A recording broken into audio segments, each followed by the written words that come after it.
This is KUGAN CASSIUS for Eiffel TV in association with Macklin's Gym Marbella at the final press conference here for Frampton Quig. Glorious day here in Manchester. Glorious. Why can't everything just be easy, you know? But that's part of the Who wants fun. to work in boxing? That's part of the fun. You're fun for you. We had those 3 back-to-back press conferences, which were gold. Yeah. And I knew today, sometimes the final presser lets us down a little bit. I remember the Fox There are a too, couple of highlights. Yes. Yeah. One was Scott Quigg talking to Blaine McGuigan, which was hilarious. One was Joe talking to Shane, but actually he should have been talking to Blaine. One was Scott calling Barry Finbar, which he went absolutely mental at. Another was Carl called me a lanky C-U-N-T. I was quite pleased with that. When did he call you that? Basically, what happened was they wouldn't look away. So Carl's put his hand on Scott's shoulder and gone like, almost like a little, and Scott's gone like that. And then Carl's gone like that again, and then Scott's pushed him. Then Carl's gone to come towards. So I've gone like that, held Scott and Vinny back, and he's gone, "Don't touch me, you lanky C-U-N-T." But I was.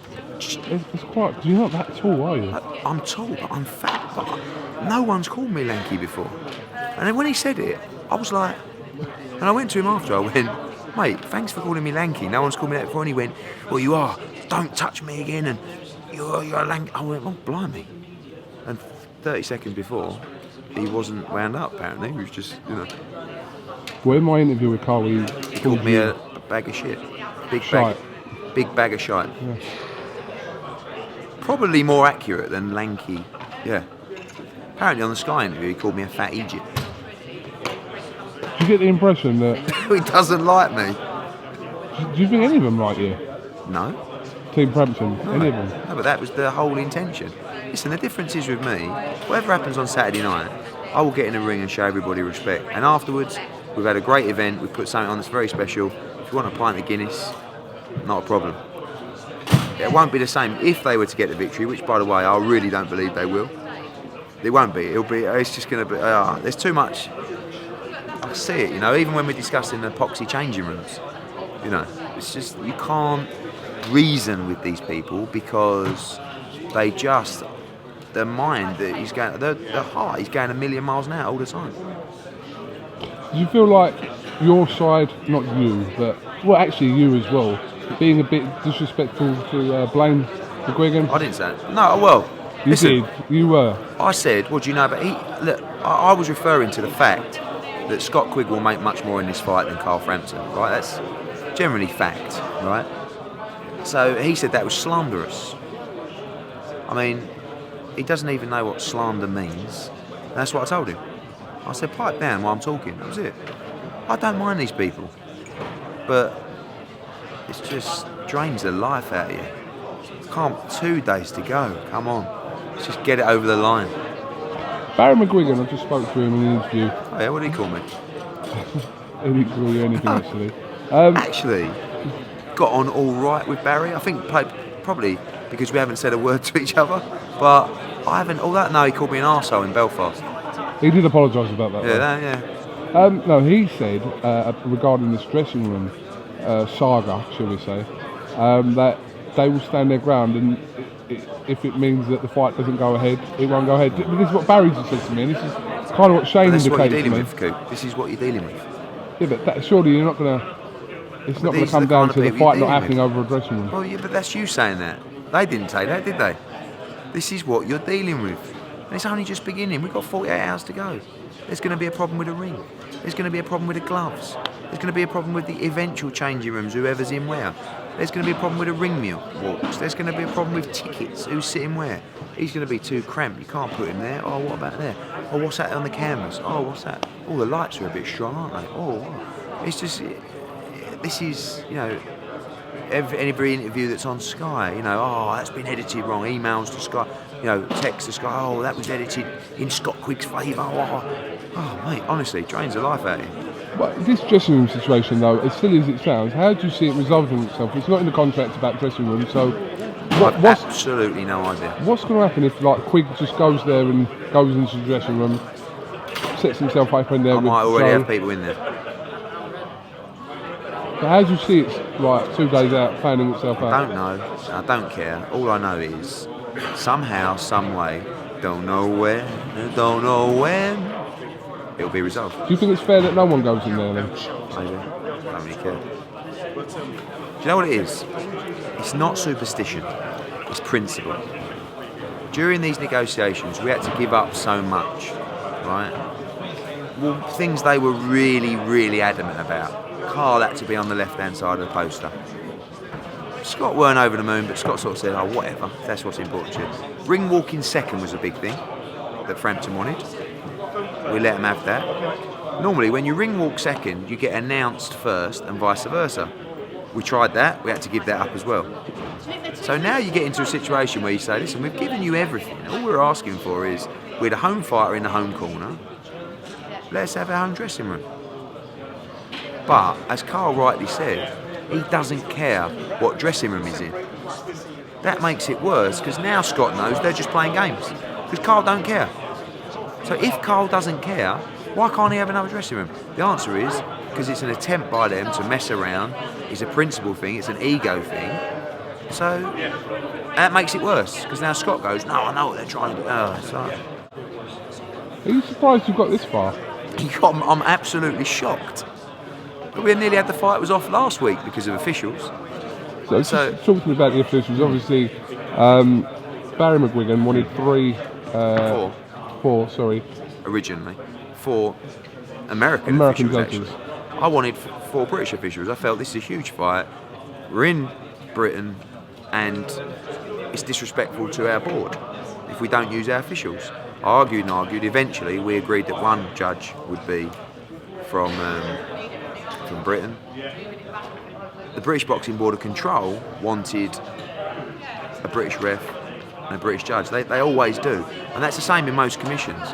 Barry said if that's the case, the fight's off, or we use another commission. And I didn't want to use another commission because I think it's disrespectful to the board, so I had to convince, we all had to write to the board and convince them to have an American referee. We weren't bothered. What other problems do you envisage in the next 48 hours? You mentioned the gloves and the hands. I'm just thinking about things that generally... What is the glove situation anyway? They're both wearing their own gloves, they're both wearing Grants. But you'll try the glove, someone will say that's thumb's dodgy, there's not enough padding on there, and then the ring will probably be measured, or it's a millimetre out, and the canvas is a bit thick, and it's just... There was a few references in the press conference to tickets being brought back by Carl and Scott. Can you clarify anything on that?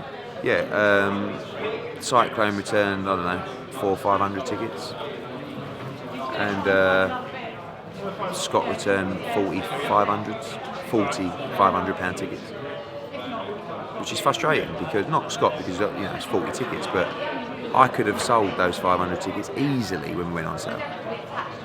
So what happens with them tickets now then? Well, good news is for the punters that a lot of them have gone, but there are a couple of hundred tickets on. Higher prices. Ringside? No. 200, 300, 500. You look drained. You genuinely look drained. I'm not drained. I'm just wish it was easier. Life doesn't have to be like this. Yeah, but surely you never thought that how long it took this fight to happen and to actually do the deal, that it wasn't going to be plain sailing. Well, actually, up until probably a week ago, it's been quite good. I have to have a shout out to Jake McGuigan. We've worked well together. And actually, funnily enough, there might be some future work between Matchroom and Cyclone. We've been talking about a few different ideas and projects. It's just... It goes back to the same thing that I always tell you. It's so hard to do business with people that let emotion rule their mind. Common sense doesn't come into it. And that might be the same with my discussions with Scott as well. I'm not just talking about, everything now is about principle. Everything now is about emotion. Nothing is about getting over the line or making good business. It's ego, it's principle, it's emotion. And that's when it becomes really difficult. And that's why the fight took so long to make. We were talking on the way up here in the car, on the 7-hour journey it took us I know, yeah. to get here, about outcomes of the fight, possibilities of the fight, and I think it was in agreement that the only shocking result would be if one of these went early. Well, they both hit hard, don't they? I just feel like the first round or two they're going to feel each other out. Do you? I mean, maybe I'm wrong, but it's just that big, isn't it? There's so much on the line that generally in any sport like that, things are a little bit cagey from the start. Maybe someone will take the initiative and think this is the time to pounce. They both hit very hard. They're both brilliant fighters. I was talking to my dad last night. He calls Scott, rarely, but in the build-up to the fight, he really likes Scott Quigg. He loves the way he lives the life. Thinks he's an exceptional fighter. And he said, the last time I felt like this was when Eubank boxed Ben for the first time. He said, everyone was telling me, no, Ben's going to knock your boy out. I just knew. I knew that Eubank was going to win. I knew he wouldn't be denied. He said, and I feel exactly the same talking to Scott Quigg. He said, this kid, he ain't going to be denied on Saturday night. And I believe him, and I believe in Scott Quigg. We may all be wrong, but I don't think so. Is it that devastating to the person that loses this fight? Probably more emotionally than career-wise. You can lose the fight. It's no disgrace to either boy to lose this fight, but you don't want to lose a fight. You don't want to wake up Sunday, do you, in bed, thinking you've just lost a fight of that magnitude. Sometimes it's easier to hide away in a 6-rounder and lose a fight than it is to be in front of the world with everything on the line. And all this kind of thing, everything that happens tomorrow, that just means that there's even more on the line. Because both fighters now will go home tonight and think, I'm not losing. I'm not losing. Do you understand me? They're more determined now than they were 2 hours ago. And they'll be more determined tomorrow after the weigh-in than they are now. I think something's going to happen. In what respect? I think there's going to be a major talking point. In the fight? Of controversy. I hope not. I hope not as well. I get a feeling that it's not just the magnitude of the fight. I just think there will be a major talking point about the fight. I think you're wrong. I think Scott Quigg is going to put on a clinic, and I think he's going to stop Carl Frampton in style. Well, we shall see. I've just got a feeling. Who do you think is going to win? I know who you think is going to win because you've told me, but I won't tell. That's very nice of you. I won't tell. After I'll say whether they won or lost. Okay. That's fair enough. I haven't got to back your fighters and everything, and I haven't got to do the other things. So I'm just saying. You gave the game away then. No, I haven't got to back your fighters. Just because people think, he's going to pick Quigg because he's listen, where we started you off and we had you on the payroll, everyone just assumes that we're still giving you that 500 quid. And now you don't need it. You're big time. You've got sponsors coming out. I'm starting to agree with Frampton. You are a bag of shite. I'm not. Of the three, right? A lanky CUNT, a bag of shite, or a fat Egypt. You'd probably have to go with a fat Egypt. You've got to rule out the lanky one. That's ridiculous. I like them all, actually. Bag of shite? I like them all. Bag of shite. We'll see what happens. I'll tell you something though, and you've got my word on this and I'll say it on camera. Win or lose, what you see from me after the fight is respect. And I hope everyone is the same. From our side, I will make sure it is. Because these, actually, although Carl clearly hates me, he's a good bloke, and Scott Quigg is an outstanding young man. So, as they always say, may the best man win. Scott Quigg. Will Barney be there on Saturday? No, he's not there on Saturday. He's got commitments. Why do you ask that? He's on my list, isn't he? List what, to interview? You know he watches your stuff, Coop. He's on a list with Al Heyman and Ricky Gervais. Really? What, you want to get those? After, as always, put a shout out to our broadcast partner Sky Sports, because these fights wouldn't happen, and we're going to give these guys record-breaking payday for this division and something that will secure them for life. And that's my job. You want high risk, you better have high reward. And what everyone here is doing is rolling the dice. But I tell you what, you hit those numbers, baby. How sweet will it be, Coop? Let me just ask you something quickly. Someone asked me on Twitter the other day, and they said, "Is Frampton bigger than Joshua Martin?" And my response to it was, pay-per-view numbers would suggest no, but from a domestic interest, what do you think? Two different. Cast the heavyweights aside, they're freaks. This is a huge fight, and it's going to do big numbers. Joshua Martin is. It's a freak. But the numbers that'll do, and the way the forget tickets the numbers are set. yeah. For a fight to look forward to, as a boxing fan, what one would you be more excited to watch? This one's been built over years and years and years, so the anticipation for this fight is at fever pitch because everyone's wanted it for so long, and we're that close. You'd have to ask after the Joshua Martin fight because we got 7 weeks to go till that fight. But numbers-wise, yes, that's bigger because it's the heavyweights. Joshua is just a freak on every level, box office, gate receipts, everything. But this is huge fight. Do you think this Frampton will do anywhere near the numbers that Joshua White did? I think they'll be quite similar. Yeah. Not far. Again, the Joshua White numbers were freakish.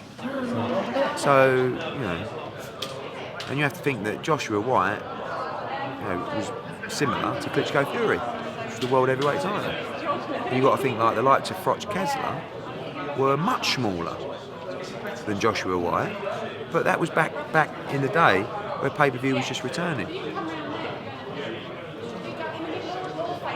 Okay. Unless you have anything else to No, I'm good, mate. add. Eddie, and thanks for coming to our hotel. They're all waiting for me to have a meeting about the change rooms.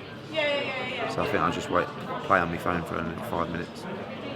Are you serious? You've got to have a Yeah. meeting? Do you want to film it? If I'm allowed to, yeah. I think that'd be great for each, but I don't think I'll be allowed to film it. If I am though, let me know. Hello? Sorry, mate. What's that? I said if I am allowed to film it. Don't be daft. I'd let you do it. Just so, Can't you just throw one of those boom mics over the top? Cool. When we sit down and we have the meeting, right, so it's like this. We're not doing it, and if you think you're having the change room, I'm like this. I can't stop laughing when I'm talking to these people. Alright. Where are you having the meeting, by the way? I don't know. Alright, Eddie, thanks for your time, TV.